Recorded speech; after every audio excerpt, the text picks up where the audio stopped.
कल कथा में कहा था, स्मरण में होगा आप लोगों के, देवी को प्रसन्न करने के लिए अग्नि की जरूरत पड़ती है और शिव को प्रसन्न करने के लिए जल की जरूरत पड़ती है। कल की कथा में कहा था। जितने देवी के उपासक हैं या अष्टमी नवमी पूजने वाले हैं, वो कंडा जलाकर, गोबरी जलाकर, गाय का गोबर सूख जाता है उसको जलाकर उसमें धूप छोड़ते हैं।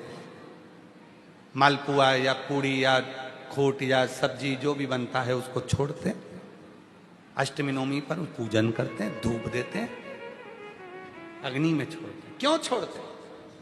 क्योंकि देवी अग्नि से प्रसन्न होती है और शिव जल से प्रसन्न होता है। देवी अग्नि से और शिव जल से। उसकी प्रसन्नता हमें सुख देती। केवल 4 नवरात्रे होते हैं, 2 गुप्त होते हैं, एक चैत्र का होता है, एक शरदी होता है। केवल 4 नवरात्रे ऐसे होते हैं जिन नवरात्रे में शिव जी के मंदिर में अगर दीपक भी लगाया जाता है तो लंबी बत्ती का लगाया जाता है। बाकी के समय में शिव के मंदिर में गोल बत्ती का दीपक लगता। क्यों?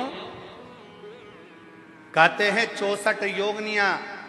आपको पहले भी कहा था, आज फिर अच्छे से समझ लीजिए। ये शिवलिंग है, ये जलाधारी है, ये पानी बहता है, बीच में अशोक सुंदरी है, राइट में गणेश जी हैं, लेफ्ट में कार्तिकेय हैं। शिवलिंग के ऊपर जो जल टपकता रहता है वो शिव जी की 5 लड़कियां जया, विषहरा, शामलीबारी, दौतली, देव है। ये पीठिका पार्वती जी का हस्त कमल। ये पीठिका पार्वती जी का हस्त कमल। इस पीठिका के नीचे जितना मोटा भाग रहता है, शिवलिंग जहां रखा है उस पीठिका का जितना मोटा भाग, जहां से पानी नीचे गिरता है, जितना मोटा भाग होता है, इतने पूरे मोटे भाग में मां आद्य शक्ति के 64 योगनियां यहां पर विराजमान होती हैं। जब हम जल समर्पित कर कर लंबी बत्ती का दीपक नवरात्रे में लगाते हैं तो जो 64 योगनियों की जो शक्ति है, 64 योगनियों का जो फल है, देवी की आराधना और साधना का जो फल है, भले हमने व्रत करा नहीं करा, भले हमने पूजन करी नहीं करी, भले हम नवरात्रे में कोई व्रत साधना तप नहीं कर पाए, कोई बात नहीं, पर जिसने शिव को जल चढ़ाया, ये जल बहकर यहां से निकलेगा। वहीं पर सम्मुख में शिव के लंबी बत्ती का घी का यदि दीपक लगाया, और कितना दीपक कैसा? तो कहा, जब हम शिव को नवरात्रे में केवल दिया लगाने के लिए जाते हैं, लंबी बत्ती होती है तो उस दिए के अंदर घी को ज्यादा नहीं भरा जाता, केवल बत्ती को डुबोया जाता है और उस दिए में रखा जाता है, जलाया जाता है।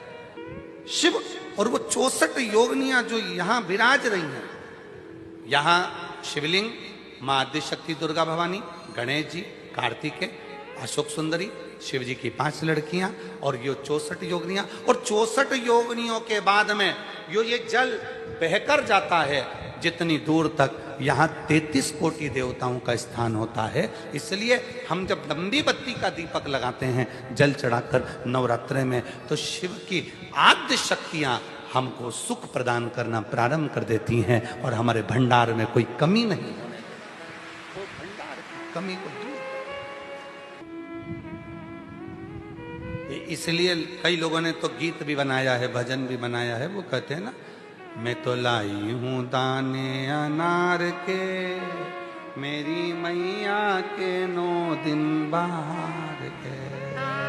मैं तो लाई हूं दाने अनार के, मेरी मैया के 9 दिन बाहर के। माँ आद्य शक्ति की आराधना साधना के साथ शिव की साधना हो तो वो बल दे।